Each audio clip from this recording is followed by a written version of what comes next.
Hey everybody, before I get into this video, I just want to let you know that at the exact time of this video's release, I will be playing through Crash Bandicoot 4 on Twitch, which just released today. So go check me out there, twitch.tv/MaxDerrat. I actually intend to put out a video review of that game early next week. The video will be titled, A Lifelong Crash Bandicoot Fan Reviews Crash 4, It's About Time. Yeah, it's a bit of a mouthful, I couldn't think of a better way to phrase it. After that, I will be putting out the long-awaited video on Bloodborne. Until then, this is going to serve as an in-between video to keep your appetites whetted, let's say. With that out of the way, let's talk about synchronicity. Obviously, it's a concept that I've talked a lot about on my channel. It's something you guys like to message me about, telling me about your experiences with it and how they freaked you out. Today, I figured I would tell you guys 3 of my biggest experiences with synchronicity and what they meant to me. Before I lay out these 3 experiences, I want to provide a disclaimer and a definition. Just so you know, when I refer to these experiences as synchronicity, that does not indicate my belief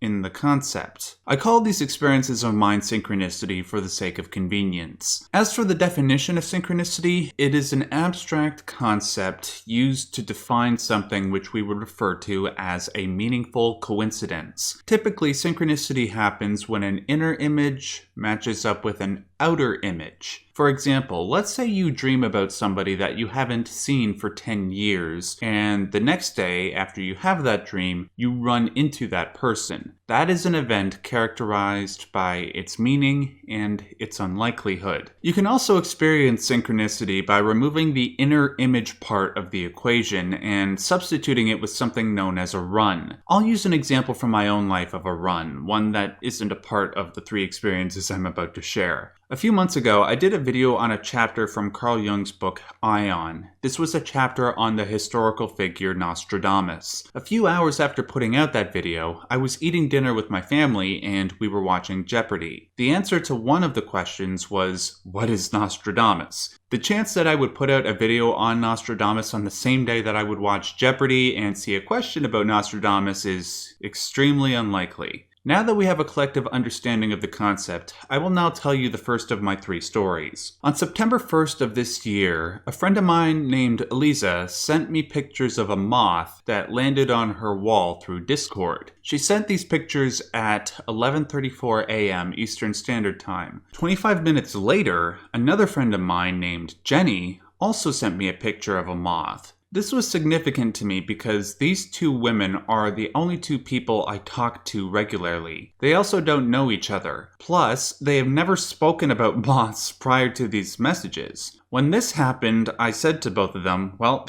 looks like it's time to look up some moth symbolism. Before I could seriously do that, however, Jenny did a Google search for me and sent me this picture. Here's a quote on the symbolism of moths. Although moths are nocturnal, they are driven towards light for some unknown reason. Even when its efforts toward light prove dangerous and futile, the moth continues to drive forward, demonstrating its faith and determination. For anybody that has watched my Ion series, specifically my videos on Jung's concept of the self, this should seem particularly freaky. It certainly freaked me out. For those who didn't watch that series, in those videos I talk about how the self is the ultimate ideal. It is the perfect person every human being strives to be. The self is often symbolized as a bright, guiding light. Every human being is drawn towards the self, like a Christian towards Jesus, a Buddhist towards Buddha, or a moth to the flame. Maybe the universe was aligning in such a way to tell me that the work I was doing on YouTube was important in some transcendent way. Or it could easily fall under the scientific laws of probability. Who knows? In regards to the second experience, it's hard to assign a specific meaning to it, but I can't help but notice the sheer unlikelihood of what occurred. The second experience is in regards to my experience on YouTube. If you guys watched my aforementioned Ion series and watched all the way up to Ion 13, you'll probably remember this story. However, there is an additional aspect to this story that I've never talked about that adds to the weirdness. To recap,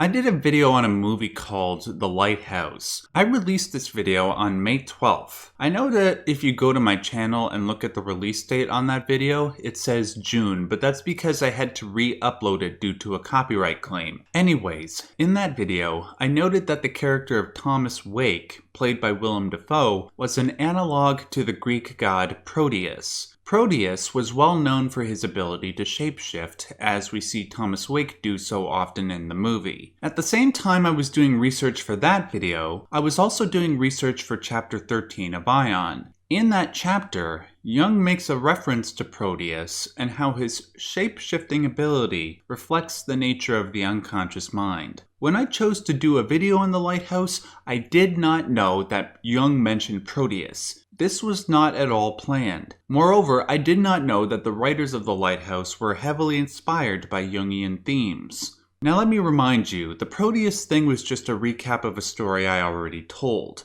I have an addendum to add. After I finished those videos, I chose the next video game I wanted to research. After all, that's what I do a lot of on this channel. I put out a poll to people asking them which game they'd like me to play, and they chose Alan Wake. What freaked me out about playing this game right after I finished the Ion and Lighthouse videos was the fact that the game featured a character named, obviously, Alan Wake, and also a character named Thomas Zane. This is significant because Alan Wake and Thomas Zane are heavily suspected to be the same person in the game. This theory is supported by what we saw in the most recent downloadable content for the video game Control, where Alan talks to Thomas and they both look the same. What's nuts about this is the fact that in the movie The Lighthouse, the characters Thomas Wake and Thomas Howard are supposed to be the same person as well. The theory is that because Thomas Wake is an analog to Proteus, and Proteus is an analog to the human unconscious, then Thomas Wake was Thomas Howard's unconscious, a hallucination. Oh, and to top it all off, a lighthouse is a prominent location in the story of Alan Wake. In summary, I did videos on a movie and a game where both have two main characters theorized to be the same person. Plus, just like Ion and The Lighthouse dealt with the concept of the unconscious and its symbolism through Proteus, Alan Wake deals with his own version of the unconscious when he enters a dimension known as the Dark Place. Once again, I did not know about any of this when I chose to do these videos. These things all seemed to happen at once. No idea why. Maybe it's a testament to the numinosity of Jung's ideas, or maybe it's nothing. Who knows? Now for my final story. This one has the most personal meaning to me. It is probably my earliest experience with Synchronicity. When I was 16 years old, I went overseas to France to get my grade 12 French credit. The first week I was there, I was in Paris. One of the days I was in Paris, I went to an area of Paris called the 9th arrondissement. That's the 9th district. That's where Montmartre is and where Sacré-Cœur is, the big white chapel. We went up there one evening for a lesson, and when that lesson was done, we were given 2 hours to wander around the area. The group I was with, we got back to the rendezvous point 1 hour before, and we didn't know how we wanted to spend the second hour. One of the dudes I was with suggested we rest on one of the grassy hills leading up to Sacré-Cœur and watch the sunset. We were all down with the idea, so we climbed over the fence and started making our way down to a good resting spot. This was all legal, by the way. There were tons of other people there doing the same thing. It's totally normal. As I was making my way down this extremely steep, grassy hill, my foot got caught in some sort of hole, causing me to tumble forward. My right knee collided with a rock, and I somersaulted forward onto my back. God, it hurt so badly. I thought I broke my damned knee. I remember feeling slightly dizzy. One of the guys I was with told me that my face was going pale. Obviously, being thousands of miles away from home, having a potentially broken knee scared the living crap out of me. Plus, we still had an hour to go before our group leaders came back, so we didn't know what to do. I didn't know what to do. We didn't have a phone to call an ambulance or anything, and we weren't sure if an ambulance was warranted. So we ultimately decided to wait until all the groups and the teachers came back so we could decide what to do. For the hour leading up to that, I had to figure out a way to deal with the pain. And the way I dealt with it plays into the synchronistic aspect of this story. At the time, for reasons I won't go into, I had developed an enormous boyhood crush on Audrey Hepburn.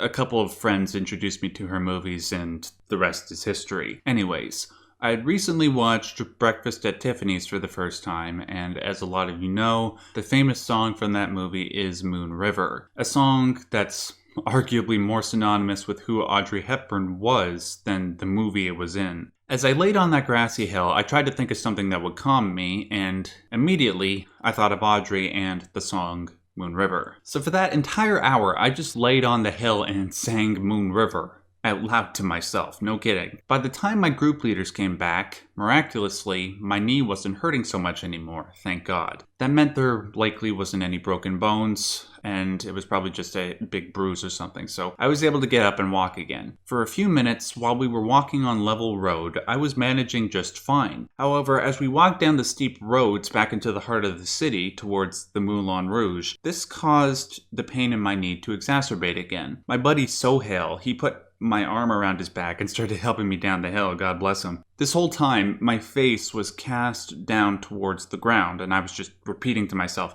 get back to the hotel, get back to the hotel, there'll be ice at the hotel. And as I turned a corner, a bunch of my fellow classmates stood in a small crowd taking pictures of one of the walls on the building to my left. I didn't immediately see what they were taking pictures of because, as I said, my face was focused on the ground. So I said to myself, guys, why are you taking pictures of a wall? Get out of my way. I'm in agony, you know.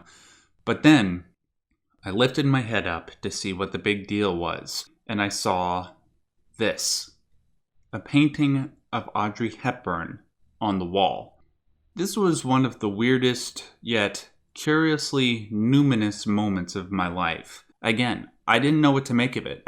I still don't know what to make of it. All I know is that it was extremely unlikely, extremely meaningful, and I'll never forget it.